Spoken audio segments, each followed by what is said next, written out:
Operators expression और सी plus plus वाला chapter देख रहे हैं। इसमें अब शॉर्ट आंसर क्वेश्चंस देखते हैं।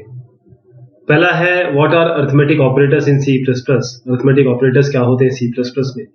यूनरी और बाइनरी ऑपरेटर्स में डिस्टिंग्विश करना है, एग्जाम्पल भी देना है। अरिथमेटिक ऑपरेटर्स वो होते हैं जो कोई ऑपरेशन करते हैं, मैथमेटिकल ऑपरेशन कह सकते हैं आप उसको, वैसे लॉजिकल भी करते हैं ये। तो यूनरी और बाइनरी का मतलब है यूनरी एक ही ऑपरेंड, और ऑपरेंड को मैं वेरिएबल भी कह सकता हूँ, आइडेंटिफायर भी कह सकता हूँ। एक ही ऑपरेंड पे जो चलेंगे उसे हम यूनरी कहते हैं, दो के बीच में जो चलेंगे उसे हम बाइनरी कहते हैं। तो जो ऑपरेटर्स हैं कुछ ऑपरेशंस करते हैं, अरिथमेटिक ऑपरेशंस कहते हैं उनको। यूनरी अरिथमेटिक ऑपरेटर में इसमें केवल सिंगल एक ऑपरेंड की जरूरत होती है, बाइनरी में दो की जरूरत होती है आपको। Unary plus plus plus minus minus, size of, ये सारे यूनरी ऑपरेटर्स हैं। Basically size of the function है। Plus minus into divide modulo, ये सारे बाइनरी ऑपरेटर्स हैं, दो के बीच में चलेंगे।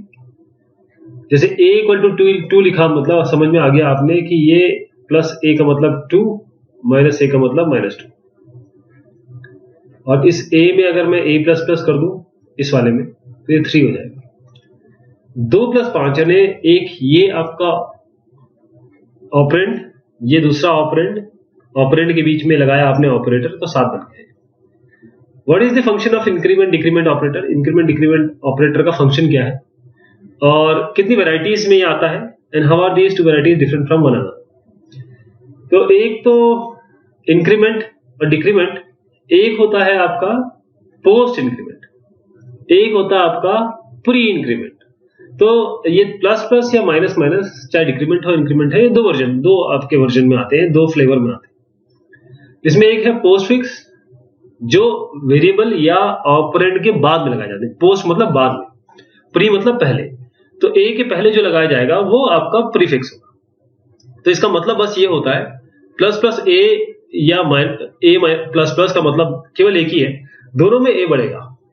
लेकिन जब ये एक्सप्रेशन में यूज होगा, या कहीं प्रिंटिंग विंटिंग कर रहे होंगे, तो पहले यहां इस वाले केस में पहले ए की वैल्यू प्रिंट होगी, ए की वैल्यू ली जाएगी, उसके बाद वो एडिशन होगा उसमें एक का। इसका मतलब a प्लस 1 ही है दोनों का मतलब। इस वाले केस में क्या होगा, जब पहले लगा हुआ है, इसका मतलब पहले a को बढ़ाइए, उसके बाद इस पे कोई ऑपरेशन करिए। Evaluate a plus is equal to a plus plus plus a if a equal to 20 is 20 initially. तो इसको ध्यान से देखिए, इसमें हुआ क्या, a plus is equal to का मतलब होता है a is equal to a plus a is equal to a plus, मतलब ये इसका ये शॉर्ट हैंड ऑपरेटर है, right. a plus is equal to a plus plus plus a, right. अब देखिए सबसे पहले प्लस प्लस a होगा, 20 का क्या हो जाएगा 21, ठीक है, ये 21 हो जाएगा। अब ये क्या बन गया है 21, ये क्या बन गया है 21, 21 प्लस 21 प्लस 21 हो गया 63, ये है आंसर, राइट। इस तरीके से होगा। इस पे मत ध्यान दीजिए, ये वाला जो बताया है ये इस तरीके से समझिएगा। What role do the relation operator play, क्या रोल रिलेशनल ऑपरेटर प्ले करते हैं, and how is relational operator double is equal to different from ये और ये is equal to but question mark. देखिए डबल इज इक्वल टू और single is equal to, ये question mark इसमें included नहीं है। इन्होंने पूछा है कि ये इज इक्वल टू ऑपरेटर और इसमें क्या अंतर है, तो ये तो कंपेयर करने के लिए दो वैल्यू को, और ये असाइनमेंट है। तो रिलेशनल ऑपरेटर कंपेयर करते हैं दो वैल्यू को, अगर कंपैरिजन ट्रू है तो रिलेशनल एक्सप्रेशन 1 देता है, नहीं तो फॉल्स है तो 0 देता है, रिटर्न करता है। अब इज इक्वल टू ऑपरेटर ये टेस्टिंग ऑपरेटर है। जैसे वैल्यू इज इक्वल टू 3, क्या वैल्यू 3 के बराबर है, अगर वैल्यू 3 के बराबर है तो आपको 1 मिलेगा, अदरवाइज 0 मिलेगा। जो एक का आपने सिंगल ये इज इक्वल टू लिया, ये असाइनमेंट ऑपरेटर। जब आपने वैल्यू इक्वल टू 3 किया तो अगली बार वैल्यू को प्रिंट कराओगे आप तो वैल्यू की वैल्यू प्रिंट होगी 3। असाइनमेंट है, चेकिंग नहीं हो रही है इसमें। Why should following operation be discouraged, comparison between two floating point numbers, comparison between signed and unsigned numbers. ये आपके कंपैरिजन क्यों डिस्करेज आपको करने चाहिए, दो फ्लोटिंग पॉइंट नंबर के बीच में कंपैरिजन, और साइंड और अनसाइंड नंबर के बीच में कंपैरिजन। इसमें देखिएगा पहले का आंसर ये है कि कोई भी फ्लोटिंग पॉइंट नंबर जैसे 2.365 लिख दिया मैंने, ये एग्जैक्ट नहीं है, और कोई इंटीजर अरिथमेटिक इसमें नहीं है, क्योंकि इसमें फ्रैक्शनल पार्ट है। जैसे आप 3 into 5 करेंगे तो एग्जैक्टली आपको 15 मिल रहा है यहाँ पे, लेकिन जब 3.25 into 5.25 नियरली 17.06 है, इसके आगे भी वैल्यू हो सकती है, जिसको आप क्या कर सकते हैं, राउंड ऑफ कर सकते हैं। एग्जैक्ट नंबर इसका क्या है, 17.0625, जिसको राउंड करके अगर दिखाया गया तो 17.05 ये यूज किया गया। तो कोई भी कंप्यूटेशन जिसमें आपका फ्लोटिंग पॉइंट नंबर्स आते हैं, उसमें एक रेसिड्यू एरर आपका बच रहा है, क्योंकि ये आपने नहीं लिया, क्योंकि ये एग्जिस्ट करता है बट आपने लिया नहीं। तो इसके कारण से इक्वालिटी इनइक्वालिटी क्या होती है, एकदम बराबर आप करें, 0 बोल रहा हूं मैं, एकदम मैं ये कह सकता हूं कि 0.1 इज इक्वल टू 0, नहीं कह सकता ना। तो इक्वालिटी कंपैरिजन जो है इसमें फ्लोटिंग पॉइंट में हमेशा अवॉइड करना चाहिए because of this reason. Signed और अनसाइंड नंबर में कंपैरिजन, जब हम कंपेयर करते हैं साइंड वैल्यू को एक अनसाइंड वैल्यू से, तो कंपाइलर कैसे ट्रीट करता है, कंपाइलर ट्रीट करता है साइंड वैल्यू को एज अनसाइंड।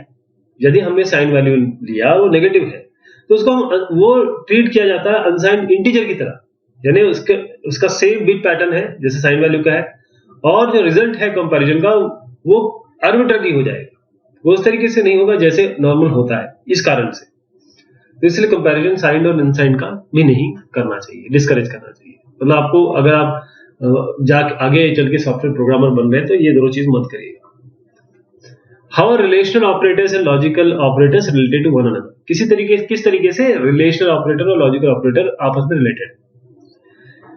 देखिएगा कि रिलेशनल ऑपरेटर दो ऑपरेंड को कंपेयर करते हैं, जबकि लॉजिकल ऑपरेटर कनेक्ट करते हैं जो रिलेशनशिप है उनके बीच में। देखिए मैं बताता हूं, अगर हमको चेक करना है कि एज ग्रेटर देन 30 है और एक्सपीरियंस 3 साल का है, तो ये यूज करेंगे। तो इसमें क्या है, आप रिलेशनल ऑपरेटर और लॉजिकल ऑपरेटर दोनों यूज कर रहे हैं। रिलेशनल ऑपरेटर में चेक किया क्या इससे बड़ा है, क्या इसके बराबर है, और एंड ने क्या किया, इन दोनों कंबाइन कर दिया। तो लॉजिकल एंड या और, यहां पर और भी लगा सकते थे, ऐसे पाइप करके और लगाते हैं। इसका प्रेसिडेंस कम है रिलेशनल ऑपरेटर से, इसका मतलब पहले एज ग्रेटर देन 30 चेक होगा, उसके बाद ये इसका नंबर आएगा। ओके, पैरेंथेसिस अगर आप नहीं यूज करते हैं तो पैरेंथेसिस यूज किए तो सबसे पहले यही होगा। Illustrate with an example that the unary negation operator not is useful as a test for 0.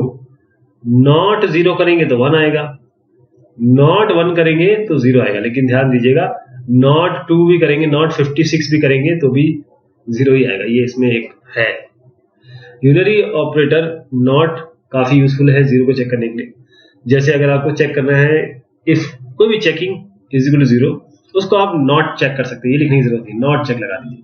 तो यूनरी नेगेशन ऑपरेशन निगेट करता है ट्रुथ वैल्यू को, निगेट करता है मतलब जो पॉजिटिव होगी उसको नेगेटिव कर देगा। इसीलिए हम आराम से इसको नॉट से चेक कर सकते हैं। इवैल्यूएट करना है इस एक्सप्रेशन को, ये दो एक्सप्रेशन दिए गए। तो सबसे पहले क्या करेंगे, हम जानते हैं कि सबसे पहले क्या क्या होगा। हम इसको ब्रैकेट में लेते हैं, ये फिर पूरा ब्रैकेट में आ जाएगा। वाई इसको हम ब्रैकेट में लेते हैं, ए ग्रेटर देन है, साइन ग्रेटर देन, ठीक, ये दोनों हो जाएंगे। फिर ये इसका रिजल्ट आएगा, फिर इसका फाइनल रिजल्ट आएगा एंड करने के बाद। यहां पर x माइनस जेड है, इसका x माइनस जेड को अलग से ले लीजिए। फिर आपका y माइनस पहले x प्लस जेड होगा, फिर y minus x plus Z होगा, फिर फाइनली ये वाला एक अलग एक्सप्रेशन बनेगा। तो ये एक्सप्रेशन और ये एक्सप्रेशन बाद में और होगा। अब देखते हैं ये जो मैंने किया है वो यही है जो आप देख रहे हैं। और इसमें x 4, y 7 और z 10 रख दीजिए। x की जगह 4, y की जगह 7 और z की जगह 10। तो 4 माइनस 7 माइनस 3 लेस देन 10 है, तो ये ट्रू है ना, आपको 1 मिलेगा। 7 प्लस 10 17, 4 से बड़ा है तो यहाँ पर भी 1 मिलेगा। 1 और 1 का एंड क्या होता है, 1 डॉट कर दीजिए, बस सीधा 1 डॉट 1। अगर आपको कुछ समझ में नहीं आ रहा तो इन दोनों को मल्टीप्लाई कर दीजिए डॉट लगा के, मतलब मल्टीप्लाई कर दीजिए और कुछ नहीं करना पड़ता। 1 डॉट 1 मतलब 1, ठीक है। अब राइट हैंड साइड में आते हैं। 4 माइनस 10 कितना हुआ है, माइनस 6। और ये वाली क्या आएगी, 4 प्लस 10 हो गया 14, 14 7 में से 14 माइनस किया तो -7, और -6 क्या लेस देन इक्वल टू है -7 से? नहीं, -7 ज्यादा छोटा है, तो यहाँ पर रिजल्ट आएगा 0, इस पूरे का रिजल्ट आएगा 0, फॉल्स है ना इसलिए। अब देखिए यहाँ पर हम ट्रू लेके आ गए थे, यहाँ फॉल्स है, तो ट्रू और फॉल्स का और क्या होगा? अब ध्यान दीजिएगा और के लिए क्या करना पड़ता है, अगर कुछ समझ नहीं आता है तो लेफ्ट और राइट को आप जोड़ दीजिए, 1 + 0 = 1, रिजल्ट 1 है, ट्रू मतलब। अब यहाँ पर क्या है y, और इसमें तो पैरेंथेसिस दिए ही हुए, इसमें कुछ नहीं करना, सीधा वैल्यू डाल दीजिए 13 14 5, तो यहाँ पर 14 या 14 - 5, यहाँ पर नॉट करके 2 × 14 + 5, अब जो z है, और -13, मतलब पहले इसको हम ब्रैकेट में लेके इसको कर लेंगे, तो ये 14 - 5 होता है 9, और 14 और एंड, अब मैं इसको बताता हूँ क्या हो रहा है। पहले देखिए 2 × 14 28, 28 + 5 क्या होता है 20, 28 + 5 हो जाएगा आपका 33, 33 - 13 कितना होगा? 33 - 13 कोई भी वैल्यू आने दीजिए, अब इसके 20 आएगा वैसे। अब नॉट 20 करते ही देखिए ये हमेशा ये नंबर है, केवल नॉट 0 1 होता है, बाकी सारे नॉट के आगे कोई भी वैल्यू लगा दीजिए, ये आपको क्या मिलेगा? 0 मिलेगा। तो नॉट के आगे 20 लगा हुआ है, जिसका मतलब 0 मिलेगा, है ना? समझ गए आप? और 14 और 9 ये दोनों की दोनों पॉजिटिव है, मतलब पॉजिटिव क्या है, ये 1 है, 14 9 है, इसका मतलब 1 मान रहे हैं। अगर 0 के अलावा कुछ भी है तो वो हम 1 ही मानेंगे, तो 14 और 9 का यानी 1 है ये, और ये भी 1 है, 1 और एंड, अभी मैंने आपको बताया था 1 और 1 का एंड क्या होता है, 1 और 0 का और क्या होता है? 1 होता है, वह 1 और 0 का और, तो ये 1 आएगा, ये 1 आएगा। और चूंकि अच्छा इसमें एक चीज है, नॉट 20 मतलब ये 1 है तो ये 0 आएगा, 1 और 0 का ये और है, तो ये 1 आएगा, this will be 1, this will be true, ठीक है, ट्रू कर दीजिएगा इसको। State why are following expressions invalid, ये इनवैलिड क्यों है? क्योंकि यहाँ असाइनमेंट हो रहा है, असाइनमेंट जो है केवल ASM को 5100 वैल्यू दे देगा। और दूसरा देखिए ASM जो है वो कीवर्ड भी है, पहली चीज तो ये ASM कीवर्ड है, तो ये तो चलेगा ही नहीं, ये तो वैसे ही गलत हो जाएगा। A > 70 and this less than 90, यहाँ पर गलत हो गया ना, क्योंकि यहाँ पर कुछ किसी चीज से 90 आप इक्वेट नहीं कर रहे, तो इसका मतलब एंड के बाद भी कोई आपका वेरिएबल होना चाहिए। जैसे यहाँ पर आप एज है तो यहाँ पर एज दोबारा लिख दीजिए, इस जगह पे दोबारा एज लिख सकते हैं हम, कोई दिक्कत नहीं है, लेकिन यहाँ होना चाहिए कुछ variable. Income greater than equal to 5000 और एंड एक साथ नहीं लगा सकते, है ना, इसलिए गलत हो गया। रेस्ट नॉट, अब नॉट आप लगा रहे हैं इसके साथ नहीं, नॉट हमेशा में पहले आता है, ध्यान रखिएगा, कोई भी वेरिएबल के पहले आता है, पहले यहीं गलत हो गया। What are unary, binary and ternary operators? Classify the operators you have learned so far into these 3 categories. Unary, binary और ternary operator होते क्या है? क्लासीफाई करना है ऑपरेटर को 3 कैटेगरी में। तो यूनरी, बाइनरी और टर्नरी। यूनरी एक ऑपरेंड पे चलता है, जिसे हम यूनरी ऑपरेटर कहते हैं। बाइनरी ऑपरेटर 2 ऑपरेंड के बीच में चलता है, जिसे हम बाइनरी ऑपरेटर कहते हैं। टर्नरी ये 3 ऑपरेंड चाहता है। कैसे? अभी इसको आगे आएगा ये। यूनरी आप समझ लीजिए कि एक ऑपरेंड पे चलता है, ये 2 पे चलता है, मतलब 2 होने चाहिए। इसमें क्या है कि ये इफ और बेसिकली ये ऑपरेटर नहीं है, ये इफ एंड एल्स का शॉर्ट फॉर्म है। इफ एंड एल्स का शॉर्ट फॉर्म है, इसका आगे आएगा तो बताऊंगा आपको, बस ध्यान रखिएगा कि क्वेश्चन मार्क कॉलन लगाते हैं इसमें। यहाँ पर कंडीशन चेक करते हैं, कंडीशन ट्रू है तो ये वाला, नहीं तो फिर आपका ये वाला, ऐसे करते हैं। मैं बताऊंगा इसको आगे। Under what condition do the mathematical function log 10 power produce an error? किस कंडीशन में मैथमेटिकल फंक्शन एरर प्रोड्यूस करते हैं? तो जो मैथमेटिकल फंक्शन है log 10, ये डोमेन एरर इसमें आता है। अगर मान लीजिए आपने इसमें आर्गुमेंट डाला नेगेटिव और रेंज एरर आ गई, अगर आर्गुमेंट आपका 0 आ गया, क्योंकि हम जानते हैं कि कौन सी वैल्यू का लॉग निकल सकता है, कौन सी वैल्यू का लॉग नहीं निकल सकता। अगर पावर फंक्शन है तो अगर बेस 0 है इसमें, या एक्सपोनेंट आपने लेस देन इक्वल टू 0 दे दिया, तो अगर बेस 0 है और जो एक्सपोनेंट है वो इंटीजर नहीं है, तभी एरर दे देगा आपको। आप देख लीजिए लॉग, जो भी आपने लॉग अपने पहले पढ़ा हुआ है या पावर पढ़ा हुआ है, उसमें कौन सी वैल्यू इनवैलिड है वहां पर ही एरर दे देगा बस। What are the purposes of following mathematical functions in C++? 8 and 10 निकालता है, 8 and 2। अब देखिए ये बड़ी इंपॉर्टेंट चीज है, मैं इसका बताता हूँ। और सील है और EXP है।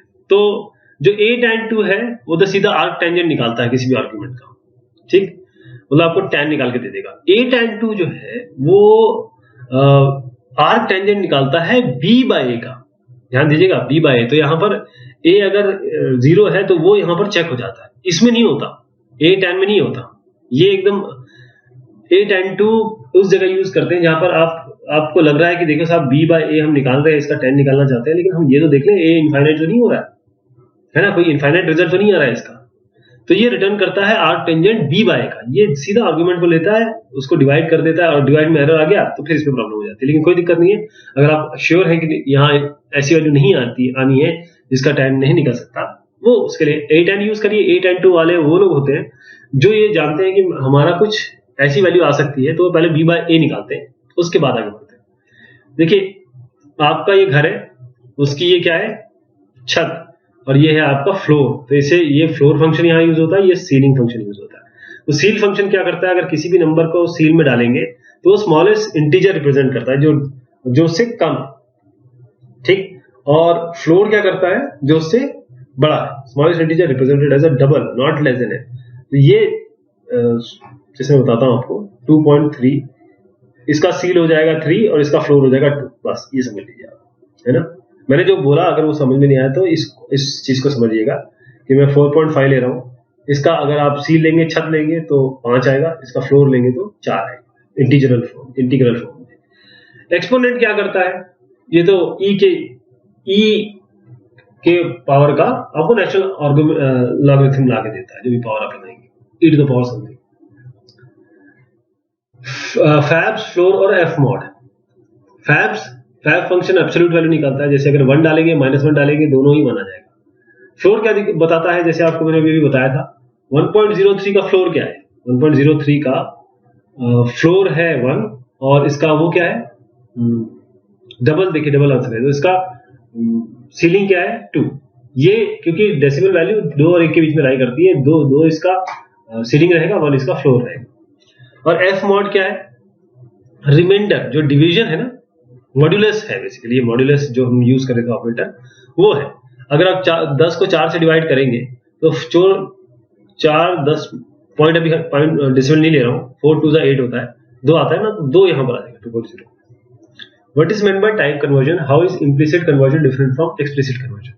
टाइप कन्वर्जन का मतलब होता है एक टाइप से दूसरे टाइप में कन्वर्ट करना, जैसे इंट है उसको आप फ्लोट में करना चाहते हैं, फ्लोट है डबल में करना चाहते हैं, इंट है कैरेक्टर में करना चाहते हैं। तो इम्प्लिसिट कन्वर्जन एक कन्वर्जन है जो कंपाइलर बगैर प्रोग्रामर के इंटरवेंशन के खुद ही कर देता है, लेकिन एक्सप्लिसिट कन्वर्जन ये होता है जो आप करते हैं, खुद करते हैं, ठीक।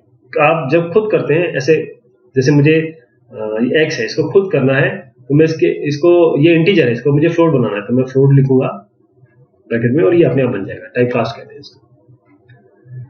Right arithmetic type conversion rule for float type and integer type.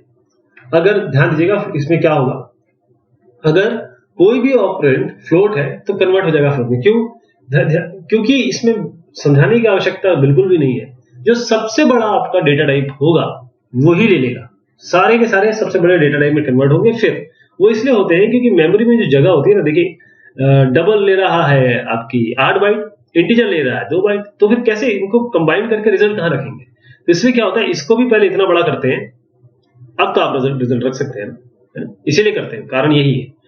तो अगर 2 ऑपरेंड फ्लोट है तो कन्वर्ट हो जाएंगे फ्लोट में, नहीं तो फिर इंटीग्रल प्रमोशन है ना, वो दोनों ऑपरेंड पे होंगे। अगर एक ऑपरेंड एक लॉन्ग इंट है और दूसरा अनसाइंड इंट है, तो यदि लॉन्ग इंट सारी वैल्यू रिप्रेजेंट कर सकता है अनसाइंड इंट की, तो जो अनसाइंड इंट है उसको कन्वर्ट कर दिया जाएगा लॉन्ग इंट में, नहीं तो दोनों ऑपरेंड कन्वर्ट हो जाएंगे अनसाइंड लॉन्ग इंट में। ध्यान दीजिएगा, इसमें भी कोई साइंस नहीं है, जो सबसे बड़ा होगा वो जो सबसे बड़ा होता है वही उसी में सारे कन्वर्ट हो जाते हैं, नहीं तो अगर ये कार्यक्रम नहीं होता तो आप दोनों को इंटीजर में चेंज कर देंगे। Determine the data type of expression this if p is int, r is float, q is long and s is double। अब इसमें कुछ भी बताने की जरूरत नहीं है क्योंकि आप इनमें से देख रहे हैं सबसे बड़ा डबल है, बस आंसर आप डबल लिख दीजिए। इसमें बताइए कि क्या होगा, determine the data type of the expression. सबसे बड़ा कौन सा है, लॉन्ग डबल।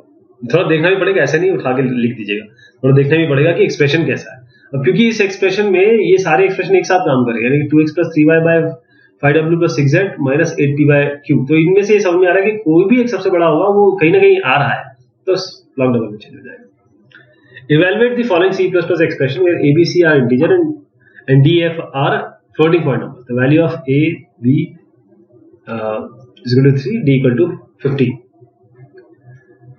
चलिए सबसे पहला करते हैं a + b/a, यानी a में आपका 5 आया, b में आपका 3 आया और ये आपका a में आपका 5 आया, तो 3/5, क्योंकि ये बोल रहे आपके a b c इंटीजर है, तो 3/5 जो भी वैल्यू आएगी 0 पॉइंट समथिंग आएगी, ये 0 ही आएगा क्योंकि इंटीजर पार्ट लेंगे इसका, तो 5 + 0 = 0। ये तो पहले समझ में आ गया। अगले पे आते हैं, c = d × a + b, और वैल्यू रख दीजिए, d 1.5 है, ये 5 है और ये 3 है, तो 5 × 1.5 क्या होगा, 7.5 और 3। अब ध्यान दीजिएगा ये दोनों वैल्यू, अब क्योंकि ये 3 है और ये 7.5 है, तो जैसे मैंने बताया था कि आप हाथी का चींटी से कंपैरिजन नहीं कर सकते। हाथी का, सफेद हाथी का काले हाथी से करेंगे, चींटी का आप लाल चींटी का काली चींटी से करेंगे ना, बराबरी का कंपैरिजन होता है।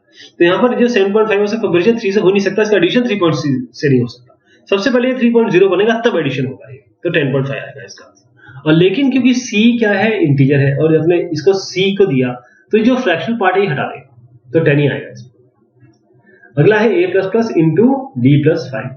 a++ का मतलब होता है कि सबसे पहले ये पोस्ट इंक्रीमेंट है, तो पहले इसकी वैल्यू हम यूज कर लेंगे, उसके बाद इंक्रीमेंट होगा, बाद में कभी ये प्रिंट कराएंगे तो इसकी वैल्यू बढ़ जाएगी। तो हम क्या करेंगे, सबसे पहले a यूज करेंगे, a का 5 है तो 5 डायरेक्ट आ जाएगा, इंटू d है 1.5 प्लस, अब बोलेंगे, आप बोलेंगे ये तो 6 हो जाना चाहिए था क्योंकि आप कह रहे हैं कि ये बाद में ऐड होगा, लेकिन जब तक ये पूरा एक्सप्रेशन नहीं हो जाता a की वैल्यू नहीं बढ़ेगी, ये a की वैल्यू ले ली जाएगी 5 और यहाँ पर भी 5 आएगी, तो 5 ये पूरा का पूरा कितना आ जाएगा, 5 × 1.5 और ये 5, 7.5 + 5। अभी जैसे मैंने बताया c इंटीजर है, तो 5 पहले तो इन दोनों को ऐड करने के लिए इसको 5.0 करना पड़ेगा, तो 7.5 + 5.0 आपका 12.5 होगा, लेकिन क्योंकि c इंटीजर है तो ये इसमें ये इंटीजर है तो ये फ्रैक्शन पार्ट छोड़ देगा, फिर 12 ले लेगा। अगला है f = ++ b × b - a। अब इसमें क्या है, बहुत इंपॉर्टेंट बात है कि b के आगे इसमें प्री इंक्रीमेंट है, तो पहले b बढ़ेगा फिर उसकी वैल्यू यूज होगी, तो b की वैल्यू क्या है 3, इसकी 4 होगी, 4, ठीक। और 4 होने के बाद जैसे आपकी ये 4 हो जाएगी, उसके बाद जब ये लेंगे तो ये थोड़ा गलत है क्योंकि ये 4 हो जाएगी, राइट, ये 4 होगी -5, ये 4 हो गई ना, तो अगली बार जब ये वैल्यू ली जाएगी तो ये 4 प्लस b तो हो चुका ना, तो ये भी 4 हो जाएगी, -5, 4 4 16, ये 16 है, 16 - 5 कितना होता है 11, ठीक। लेकिन f क्या है, फ्लोट, तो ये 11.0 वैल्यू आएगी। a - b++ इंटू -a, तो इसमें क्या होगा, सबसे पहले a यूज होगा 5, -b++ है तो पहले b यूज हो जाएगा, b++ बाद में होता रहेगा, तो 3, b 3 है, इंटू -a। अब -a जब करेंगे तो -a में सीधी सी बात है कि ये पहले a माइनस होगा फिर वैल्यू यूज होगी, तो a कितना 5, ये 4 हो जाएगा, तो 5 - 3 × 4, 3 × 4 कितना होता है 12, 5 - 12 कितना होता है -7, और c इंटीजर है तो -7 ले लेगा। Write the C++ equivalent expression for the following: volume equal to this and Fn equal to 0.9 if x is equal to 60। तो ये 3.145 इंटू स्टार लगा देंगे, r into r h/3 into, बस ऐसे करेंगे 3.145, अच्छा ये सबके साथ डिवीजन है तो ब्रैकेट लगा देंगे, 3.1459 इंटू r इंटू h/3। इसमें if लगा देंगे, अगर if x equal to 60, ये ऐसे नहीं होता, ये इस तरीके से होता है s, और ये भी इस तरीके से होगा, double equal to fn equal to 0.9। So now the next question is, suppose abc are integer variables, abc को वैल्यू दी है 3, 3 और -5, और x y z आपके फ्लोटिंग पॉइंट है 8.8, 3.5, z है -52, तो a मॉड्यूलो c, a है 3 मॉड्यूलो -5। ध्यान दीजिएगा जब भी छोटा वैल्यू नीचे हो हमेशा मॉड्यूलो में ऊपर का रिजल्ट आता है, तो इसका उत्तर जो हो जाएगा वो 3 हो जाएगा। a इंटू b बाई सी करते हैं, 3 × 3 बाय -5, तो 3 3 9, 9 बाय -5, माइनस को छोड़ दीजिए, 5 को 9 से डिवाइड करिए, अब 5 1 5 बचा 4 पॉइंट कुछ भी आने दीजिए क्योंकि इंटीजर है तो 1 ही लेंगे, वो माइनस था ही तो -1, ए इंटू बी मॉड्यूलो बी, ए इंटू सी मॉड्यूलो बी, ए इंटू सी करिए, ए इंटू सी कितना होगा -15, और मॉड्यूलो किससे कर रहे हैं हम 3 से, तो 3 5 15 पूरा जा रहा है, तो मॉड्यूलो इसका 0 आएगा। मॉड्यूलो हमेशा रिमाइंडर होता है। x बाय वाई, x है 8.8 और y है आपका 3.5, तो इसको डिवाइड कर दीजिएगा, जो वैल्यू आएगी वो प्रॉपर यही वाली आएगी। x बाय वाई यानी 8.8 बाय 3.5, इसको भी डिवाइड कर दीजिए, जो वैल्यू आपकी आएगी x बाय वाई की वो ये वाली आएगी। अब ये वाला कर रहे हैं e कर रहे हैं, ये d था, दोनों ही d। अब x by x plus y 8.8 divided by x plus y यानी 8.8 प्लस 3.5, इसमें कुछ नहीं, इन दोनों को जोड़िए, 8.8 से डिवाइड करिए, जो वैल्यू आएगी प्रॉपर यही आएगी। और क्योंकि ये फ्लोट में है इसलिए आप ये वाली पूरी वैल्यू लिखेंगे। Int x modulo int y, int x क्या होगा, इस 8.8 है तो इसका फ्रैक्शन पार्ट हटा दीजिए तो 8 बचेगा, y का फ्रैक्शन पार्ट है 0.5 तो इसको हटा दीजिए, बचा 3, और 3 को 8 से डिवाइड कर दीजिए सीधा, कितना आएगा 3 2 6 बचा 2, कितना आया रिमाइंडर 2, मॉड्यूलो रिमाइंडर देता है तो 2 आ जाएगा। अगला क्वेश्चन है what are the potential problems in type conversion. Type conversion में पोटेंशियल प्रॉब्लम क्या है, ध्यान दीजिएगा कि अगर हम टाइप कन्वर्जन करते हैं तो उसमें प्रॉब्लम क्या क्या आती है। अगर बड़ा फ्लोटिंग पॉइंट टाइप है, अगर इसको हम छोटे फ्लोटिंग पॉइंट टाइप में या जैसे डबल को फ्लोट में करें तो प्रिसीजन लॉस्ट हो जाएगा, 7 का प्रिसीजन 4 में आ जाएगा। ओरिजिनल वैल्यू हो सकता है आउट ऑफ रेंज हो जो टारगेट टाइप है, तो इसमें अगर आप मान लीजिए 7 का रेंज है और आप 4 में दे रहे हैं तो यहाँ पर तो लॉस ऑफ प्रिसीजन भी होगा, और हम 4 से 7 में क्यों गए थे, क्योंकि हमें ज्यादा रेंज चाहिए थी, रेंज कम हो गई तो ये अनडिफाइंड आएगा। फ्लोटिंग पॉइंट टाइप से integer type, floating point type से इंटीजर टाइप, तो इससे जैसे फ्लोटिंग पॉइंट में जाएंगे, जैसे 2.3 है, इसको आप इंटीजर में लेकर जाएंगे तो 0.3 हट जाएगा, तो जो आपका ये फ्रैक्शन पार्ट है वो चला जाएगा इसमें। Bigger integer type to smaller integer type, जैसे लॉन्ग से शॉर्ट। अब इसमें भी दिक्कत यही है, आपने बड़ी वैल्यू ली थी क्योंकि आपको बड़ा नंबर रखना था, जैसे आप शॉर्ट करेंगे वो आधी रह जाएगी। लॉन्ग से आधा होता है आपका इंटीजर, इंटीजर से भी आधा होता है शॉर्ट, तो इसमें तो बहुत ही कमी हो जाएगी। What do you think type compatibility is required in assigning values. Type compatibility का मतलब ये है कि अगर आप x को y कर रहे हैं, y और x इंटीजर है तो कोई दिक्कत नहीं, लेकिन x और y कर रहे हैं, y मान लीजिए फ्लोट है, जैसे 2.3 मैंने बताया था, x अगर इंटीजर है तो ये केवल 2 लेगा, 0.3 को छोड़ देगा। तो जब वेरिएबल एक टाइप का मिक्स किया जाता है दूसरे टाइप से तो कन्वर्जन होता ही होता है। कन्वर्जन किसके हिसाब से होता है, उसका रूल है कि जो वैल्यू है राइट साइड के असाइनमेंट की वो कन्वर्ट हो जाती है टाइप लेफ्ट हैंड साइड की, ये इसमें कन्वर्ट हो जाती है, y वाली हमेशा x में कन्वर्ट हो जाएगी। तो जो टाइप है राइट हैंड साइड में और लेफ्ट हैंड साइड में ये कंपैटिबल होने चाहिए। कंपैटिबल टाइप्स मैथमेटिकल टाइप होते हैं, जैसे हम बात कर रहे हैं कौन से टाइप की, कैरेक्टर, इंटीजर, फ्लोट, डबल। जैसे हमने एक एग्जांपल लिया, x को हम ch दे रहे हैं, इसमें ch जो है वो कैरेक्टर है, x इंटीजर है, तो इंटीजर आप x को जो बेसिकली इंटीजर है उसको आप कैरेक्टर में कन्वर्ट कर रहे हैं, है ना।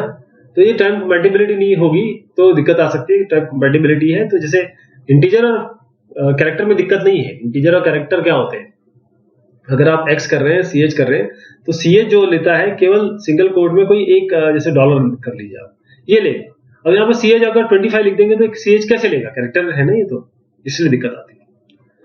तो ये बात हुई आपके शॉर्ट आंसर्स की। अभी एक पार्ट और है इसका। बहुत शुक्रिया, बहुत मेहरबानी सभी की।